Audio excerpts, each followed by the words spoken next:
It's genius to snorkel while sailing, but not while you think. People think that you have to dive deep to find shipwrecks, and that's often not the case. A lot of times the shipwrecks are in very shallow water. They hit a reef and sink on the shallow side. Also, a lot of the reefs come up near the surface of the water, so you can see a lot of the beautiful fish without going too deep. Even the whales, they come up to the surface and have their breath. There's even wrecked airplanes you can dive without having to go very deep. Hello and welcome to the Sailing My Magic channel. My name is Duke and I am sailing Magic, my 2015 Lagoon catamaran, solo around the world. And this episode we're going to talk about snorkeling. Please click on like and subscribe. It's free and it really helps me. So swimming turtles are always graceful and beautiful down there. And you know, on the bigger ships, when you find a wreck, the engine compartments, because there's so much steel involved in that, those last for years. This is from a 1928 wreck. Now this is a different wreck. There's different things to dive. By the way, do not go down inside one of these wrecks. If you get hooked, there's a good chance you'll die. Just look at it from a little bit of a distance. Now here's a perfume bottle from the 1700s that I found. Hand-blown stuff. When they snap it off, it's got a rough bottom on it. There's a whiskey bottle from the 1800s that I found. There's so much to do when you're underwater. Now this is a coral reef. Look at the wildlife there. You've got all these fish, all this coral. It's a beautiful sight. I mean, the beautiful tropical colors. And look at this, blue starfish. That's the first time I've seen blue starfish. This is a mother whale. It's a humpback whale. Massive things. These can be like 25 tons. They're really big. Another different engine from a big wreck. These small sailboats and stuff, when they go down, a lot of it stays there for a while. This was a 285-foot wreck. It's about 3 miles south of Bimini, and it's just like a cathedral in there. It's a huge thing, and it's amazing the way the ribs of this boat have stayed together. It was originally a concrete and steel boat. And there's brain coral, which I think is really interesting. This is kind of funny. This is my anchor chain when I was in Marigot Bay.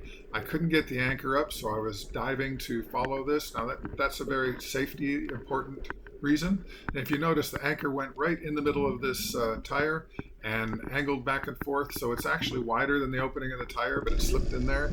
I had to dive down there and get that out. This is hard to see, but it's a baby and mother whale together. They're kind of snuggling together. The cuteness of that, you know, you just can't describe. And when you do go diving down, if you look under ledges, you can get lobster. There's fish too. You don't need scuba gear to do any of this stuff. You just hold your breath and snorkel. There's another different wreck. When you get the big hurricanes, when Hurricane Irma came in or whatever, it put a lot of wrecks. And some of them they're just recently getting up now, but they've been there for a while. And who knows what you'll find inside these. You can look around and poke around. You got to be careful. But I love the wildlife when you're seeing these things. You never know what you're going to find there, whether it's a turtle or anything. Now look at this. This is a surface shot. Don't forget the surface shots while you're swimming. This is a baby whale rolling over, goofing around, waving to you. There's one of the airplanes.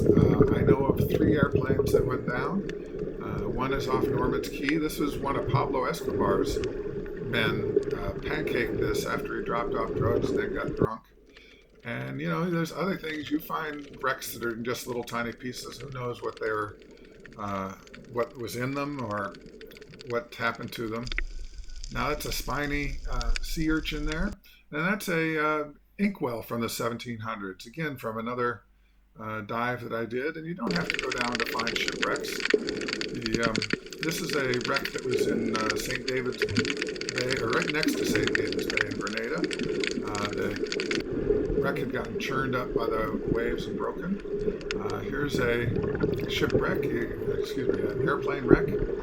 It's got the little portals there, and you never know. A lot of these wrecks provide shelter for the fish, so you get some real cute fish swimming around there. This one always reminded me of the prow of Titanic, the movie with them standing at the front of the boat. And you can get conch. Now, conch is interesting because you can both make ceviche out of it, and the shells are interesting. The meat can be deep fried. It's really good. All sorts of things. It's fun in a shipwreck to look at the stuff and try and figure out what it was. That's a garfish. Um, some people call them a pipefish. Again, there's a great example of brain coral there. And some of the shipwrecks, they're such shallow water, when the tide goes down, they're right on the surface. This one you wouldn't want to be near it in the shallow water like that, but when the tide comes in. Now this is a boxfish. There's some more coral. That's not a brain coral, that's a different kind of coral. And sometimes you find different pieces of the ship that's been broken up and settled over the years. It really depends on the age of the ship, but I like going in there and trying to see what I can identify. Some are steam ships, some are diesel-powered ships, some are even electric ships. The electric is powered by diesels. That's kind of a modern way of doing it. And you never know what you're going to find there. All sorts of little artifacts and things. Look at all these little blue fish hanging around this coral opening here. As I said, the fish like to gather around things that stick up and provide them shelter. And the neat thing is when the little fish gather, then the bigger fish start gathering.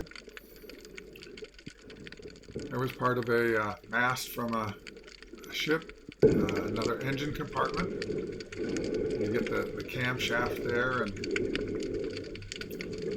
that was from a steamship, I recall. This is the same ship. And the ships can be a combination of stuff. They can be steam and sail at the same time. You never know until you get in there and start exploring. Sometimes you find where their anchor gave way. This one hit a reef. Now look there's some triggerfish. The triggerfish are beautiful little things. There's over 40 varieties of triggerfish, so some of them look like this and some of them don't. Some of them look very different.